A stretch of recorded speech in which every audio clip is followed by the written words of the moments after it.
Jadi kalau Anda sholat kok masih sering salah, dan saya yakin semua orang juga gitu, kalau nggak nabi, nggak wali itu ada ya kesalahan-kesalahan yang tidak fatal-fatal banget, karena ada kebaikan yang Anda lakukan, yaitu ketika Anda dipanggil, Anda istijabah, Anda mengiyakan dengan menghadap.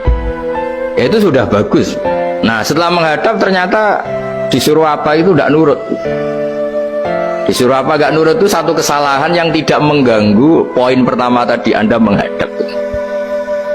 Sehingga banyak cerita di hadis-hadis, ada sahabat yang zaman itu tidak soleh-soleh banget. Zaman itu ketika Nabi, saya ini mau sholat ya Rasulullah, tapi jangan diminta berhenti dari begini-begini. Beliau menyebutkan sekian kemungkaran sahabat tadi. Nabi komentarnya itu sayan hahumayakul. Nanti kalau sering sholat lama-lama ya nggak begitu itu. Nah, ini kelirunya kita sebagai manusia. Lama-lama juga baik itu kita kira itu terus harus sekarang gitu loh.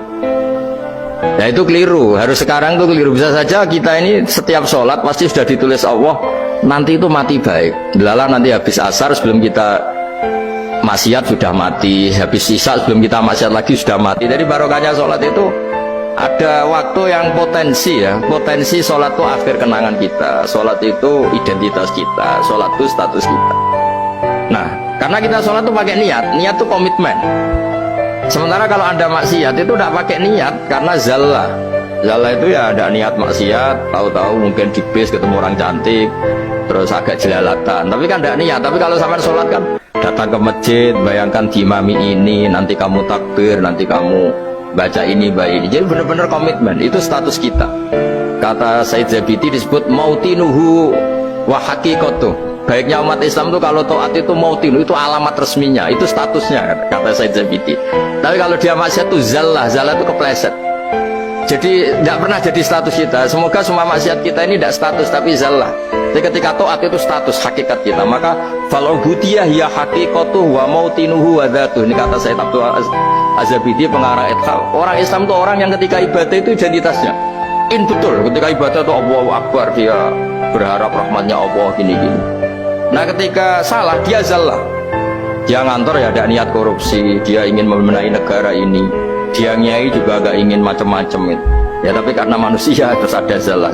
Nah semoga semua kesalahan kita ini zallah itu ya cara Jawa kepleset, tidak mental, dan semua kebaikan kita ini mental, yaitu kebaikan yang jadi tempat kita, identitas kita, haqiqatuh wa mautinuh wa dzatuh. Tapi jangan pernah berpikir kalau apa artinya sholat kalau kita masih melakukan kemungkaran, itu salah besar. Sholat itu wajib, dengan Anda sholat itu sudah mengurangi kemungkaran Anda, karena Anda tidak melawan ketentuan Allah Ta'ala. Kayak kita orang Indonesia, meskipun kita koruptor, mau jadi KTP Indonesia sudah bagus, kita mau jadi warga Indonesia. Meskipun setelah itu kita korupsi dan salah, tapi lumayan jadi mau jadi warga apa? Indonesia. Orang mau sholat artinya dia menstatuskan diri sebagai hamba Allah. Teken kontrak, kalau saya ini hambamu ya Allah, anta robbi, iya karena butuh, iya karena stain.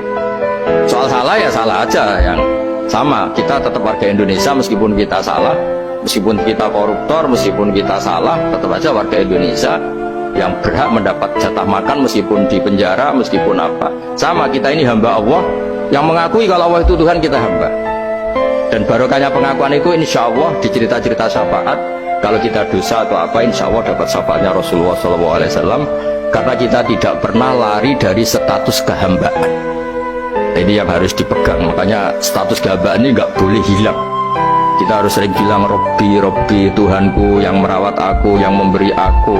Dengan demikian kita menjaga status kehambaan kita, dan status hamba ini yang menjadikan orang layak masuk surga, yaitu fadkhuli fi ibadi, kamu harus resmi menjadi hambaku, baru ada perintah wadkhuli jannati. Kalau menjadi hamba aja nggak mau, kita punya keangkuhan, punya keinginan yang mulu-mulu, sehingga seakan-akan kita ini Tuhan. Nah itu tidak menghamba.